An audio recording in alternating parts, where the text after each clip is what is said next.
ఏపీలో మిర్చి రైతుల దుస్థితిపై కేంద్రానికి ముఖ్యమంత్రి చంద్రబాబు నాయుడు లేఖ రాశారు. కేంద్రం వెంటనే మిర్చిని కొనుగోలు చేయాలంటూ కేంద్ర వ్యవసాయ శాఖ మంత్రి శివరాజ్ సింగ్ చౌహాన్కు సీఎం లేఖ రాశారు. మార్కెట్ ఇంటర్వెన్షన్ స్కీమ్ కింద వెంటనే మిర్చిని కొనుగోలు చేయాలని కోరారు. మిర్చి రైతుల పరిస్థితి, మార్కెట్లో ధరల పత్రంపై ఈ నెల 14వ తేదీన ఢిల్లీలో జరిగిన సమావేశంలో వివరాలను లేఖలో పేర్కొన్నారు. వెంటనే రాష్ట్ర ప్రభుత్వం ప్రతిపాదనలు కూడా సమర్పించిందని చెప్పారు.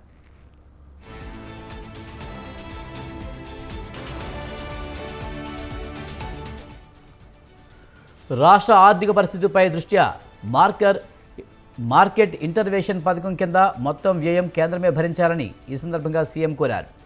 ఈ ఏడాది మిర్చి విస్తీర్ణం పెరిగి ఉత్పత్తి కూడా అధికంగా ఉందని తెలిపారు. గతంలో ప్రత్యేక వెరైటీ మిర్చి క్వింటాల్ 20,000 రూపాయలు ఉండగా నేడు ఆ ధర 13,000కు పడిపోయిందని పేర్కొన్నారు.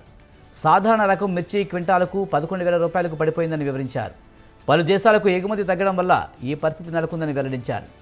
రైతులు ధరలు పడిపోవడం వల్ల తీవ్ర ఆర్థిక నష్టాలకు గురవుతున్నారన్నారు. వెంటనే కేంద్రం మార్కెట్ ఇంటర్వెన్షన్ పథకం కింద కొనుగోలు ప్రారంభించి రైతులను ఆదుకోవాలని ముఖ్యమంత్రి చంద్రబాబు లేఖలో కోరారు.